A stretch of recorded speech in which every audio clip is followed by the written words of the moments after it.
జాతీయ స్థాయిలో రాహుల్ గాంధీ గారు ఓట్ చోరీ మీద కొంచెం సైజు యుద్ధమే చేస్తున్నాడు. ఆయన యుద్ధం చేస్తున్నాడని చెప్పాలా. ఎవరో రాహుల్ గాంధీ గారు ఓట్ చోరీ మీద.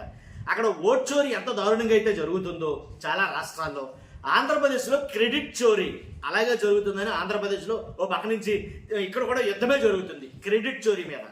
ఏదైతే జగన్మోహన్ రెడ్డి గారు తీసుకొచ్చినవి, ఆయన చేసినవి, ఆయన చేయబోయినవి, ఇలాంటివన్నీ కూడాను నేనే చేశాను, ఇది నాదే, నేను చేస్తేనే జరిగింది అని క్రెడిట్ చోరీ చంద్రబాబు నాయుడు గారు తీసుకుంటున్నారు. ఏంటి చోరీ చేస్తున్నారు, దొంగతనం చేస్తున్నాడు ఆయన అన్నట్టుగా వైసీపీ మాట్లాడుతుంది. ఇవన్నీ అలా ఉంచితే కనుక మెయిన్ జాతీయ స్థాయిలో ఏదైతే ఓట్ చోరీ ఉందో ఆ ఓట్ చోరీ అనేది ఆంధ్రప్రదేశ్లో ఎంతవరకు ప్రభావం చూపబోతుంది, ఆంధ్రప్రదేశ్ గురించి రాహుల్ గాంధీ గారు ఏం మాట్లాడబోతున్నారు, మాట్లాడారని చాలా వీడియోలో వస్తుంది కదా, మాట్లాడారా లేదా, నిజం ఎంత అనేది చెప్పబోతున్నాం. ఫస్ట్ అయితే మీ బాధ్యతగా లైక్ చేయండి. లైక్ చేస్తే ఈ ఇన్ఫర్మేషన్ వాస్తవం ఏంటనేది ప్రజలు తెలుస్తుంది. అంతేకాదు నాకు కూడా మోటివేషన్గా ఉంటుంది. కొత్తగా మన ఛానల్ చూస్తే పక్కాగా సబ్స్క్రైబ్ చేయండి. మీ అమూల్యమైన అభిప్రాయాన్ని కామెంట్ రూపంలో తెలియజేయండి. జగన్మోహన్ రెడ్డి గారు ఇందువల్లే ఓడిపోయారా, జగన్మోహన్ రెడ్డి గారు గెలవాలంటే ఖచ్చితంగా ఇది జరగాలా, జగన్మోహన్ రెడ్డి గారు రాబోయే ఎన్నికల్లో ఇది ఖచ్చితంగా పాటించాలా అని కొన్ని నియమాలు అయితే ఉన్నాయి. ఏంటనంటే కనుక ఏదైతే 40 లక్షల ఓట్లు దొంగ ఓట్లు ఆంధ్రప్రదేశ్లో ఉన్నాయి అని కొంతమంది రాజకీయ విశ్లేషకులు తమ వీడియోలో అయితే మాట్లాడతారు. 40 లక్షల ఓట్లు దొంగ ఓట్లు అంటే మామూలు విషయం కాదు, చిన్న చితగా కాదు. ఉన్నాయా అంటే ఉన్నాయి అన్నట్టుగానే ఉన్నాయి కొన్ని సంఘటనలు నిజంగా. ఎందుకంటే చాలా సంఘటనలు చూస్తూ ఉంటే కనుక ఆల్రెడీ కొన్ని రాష్ట్రాల్లో బయటపడ్డాయి, ఆంధ్రప్రదేశ్లో ఇంకా అంత దాకా రాలేదు. ఒకవేళ ఓట్ల చోరీ గురించి కానీ లేదా రీవెరిఫికేషన్ కానీ లేదా కొత్త ఓట్లు మార్పులు చేర్పులు కానీ ఇవన్నీ ప్రాసెస్ స్టార్ట్ అయితే కనుక, ఏదైతే ఎస్ఐఆర్ స్టార్ట్ అయితే కనుక ఆంధ్రప్రదేశ్లో చాలా చాలా ఘోరాలు అయితే బయటపడతాయి, చాలా వెలుగులోకి వస్తాయి.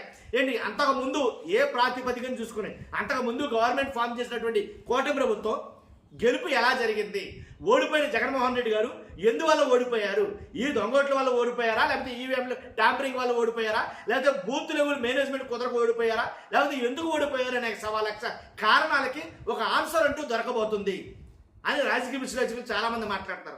మన అభిప్రాయం ఏంటంటే ఏదైతే దొంగ ఓట్లు ఉన్నాయన్నారో దీని మీద అండి అప్పట్లో చంద్రబాబు నాయుడు గారు అంటే కూటమి ఎన్నికలు అంటే ఈ ఎన్నికలు జరగక ముందు చంద్రబాబు నాయుడు గారు కూడా దొంగోట్లు ఉన్నాయి ఆయన కూడా చాలా మంది యాక్షన్ కమిషన్గా పిటిషన్ చేశారు ఆయన. కానీ అడితిరిగి మొత్తంగా వచ్చింది ఏ గవర్నమెంట్ అంటే కనుక వాళ్ళే వచ్చారు. మరి దొంగోట్లు ఉన్నాయని కంప్లైంట్ చేసినటువంటి కూటమి ప్రభుత్వం అధికారంలో రావడంతో చాలా అనుమానాలు చాలా మందికి వచ్చాయి. కాబట్టి ఏదైతే బూత్ లెవెల్లో జరిగిన కొన్ని తప్పిదాలు కావచ్చు, పోల్ మేనేజ్మెంట్ కుదరకపోవడం కావచ్చు, ఇలాగ అన్ని కారణాలు కలగలిపి వైఎస్ఆర్సీపీ ఓటమి పాలయ్యింది. కాబట్టి అదే మళ్ళీ రిపీట్ అవ్వకుండా ఉండాలంటే జగన్ గారు ఏం చేయాలి అనే దాని మీద ఎక్కువ చర్చ నడుస్తుంది. ఇప్పుడు ఏం చేయాలి, 40 లక్షల దొంగ ఓట్లు ఉన్నాయన్నాయి, ఖచ్చితంగా క్రాస్ చెకింగ్ చేయాలి, ఆ దొంగ ఓట్లు అన్నింటినీ తీయించాలంటే మరలా ఓట్ల పునరుద్ధరణ కార్యక్రమం అనేది ఆంధ్రప్రదేశ్లో జరగాలి. అది జరిగితే కానీ దొంగోటు ఎవడేశాడు మంచోటు ఎవడేశాడు, ఒక్కొక్కడికి ఎన్ని చోట్లు ఉన్నాయి, ఒక్కో ఇంటి పేరు మీద ఒక్కో డోర్ నెంబర్ మీద ఎన్ని ఓట్లు ఉన్నాయి, ఎవరికి ఎన్ని చోట్లు ఉన్నాయనేది తెలియదు. ఇప్పుడు ఆన్లైన్ ఓటుకేమో ఆధార్ లింక్ అని చెప్పేసి ఆన్లైన్ లింక్ అని చెప్పేసి చాలా విధానాలు అయితే వస్తున్నాయి. సో వీటన్నిటిని బేస్ చేసుకుని ఈ 40 లక్షల దొంగ ఓట్లు ఉన్నాయని అంటున్నారు కదా, ఆ 40 లక్షల దొంగ ఓట్లు తీసేస్తే అప్పుడు కానీ నిజమైనటువంటి రిజల్ట్ అనేది రాదని కొంతమంది ప్రముఖులు మాట్లాడుతున్నమాట.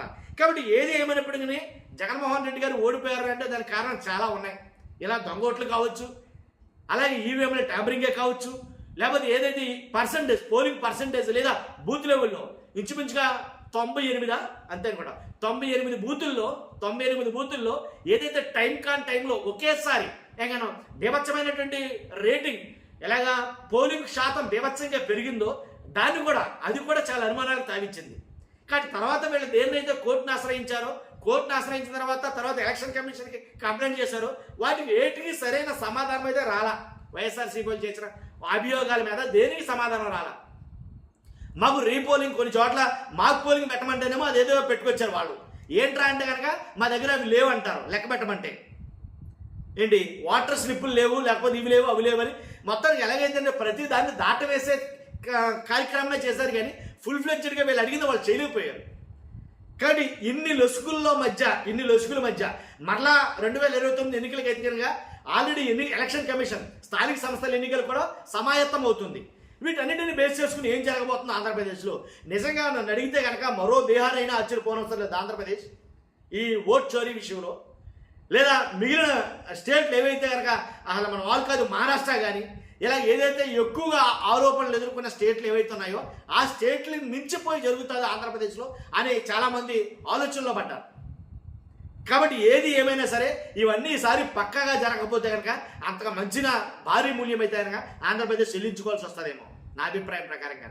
కాబట్టి ఎందుకని రాహుల్ గాంధీ గారు అన్ని స్టేట్ల గురించి మాట్లాడతారు కానీ ఏపీ గురించి ఎందుకు మాట్లాడట్లేదు? ఇది నేను అడుగుతున్న మాట కాదు, వైఎస్ జగన్మోహన్ రెడ్డి గారు మాట్లాడుతున్న మాట. ఎందుకని ఏపీ గారు ఇక్కడి నుంచి మాట్లాడలేకపోతున్నారు? దానికి కారణం హాట్ లైనేనా? నిజంగా హాట్ లైన్ అయితే కనుక ఆ రాష్ట్రాల మీద దెబ్బలాడే కాదు అయితే కనుక ఆ రాష్ట్రాల మీద ఫైట్ చేసే రాహుల్ గాంధీ గారు అసలు ఎక్కువ బీహార్ కానీ ఇవి కానీ ఇవేమీ సరిపోవు. అసలు ఏపీలో వచ్చినన్ని డౌట్లు కానీ ఏపీలో జరిగిన తప్పిదాలు కానీ ఏపీలో జరిగినటువంటి ఏవైతే ఉన్నాయో ప్రాబ్లమ్స్ అన్నీ కూడా అసలు ఏ స్టేట్లోనూ జరగల. మరి అలాంటప్పుడు ఫస్ట్ ప్రయారిటీ ఏపీకి ఇవ్వాలి కదా. రాహుల్ గాంధీ గారు ఒకవేళ ఫైట్ చేయడం స్టార్ట్ చేస్తే ఓట్ చోరీ విషయంలో, దొంగ ఓట్ల విషయంలో ఓట్ చోరీ అనే యుద్ధం స్టార్ట్ చేస్తే ఏపీ నుంచే స్టార్ట్ చేయాలి కదా. మరి ఏపీని వదిలిపెట్టి మిగిలిన రాష్ట్రాలను తిరుగుతున్నారు ఎందుకు? అసలు జరిగింది ఇక్కడ కదా.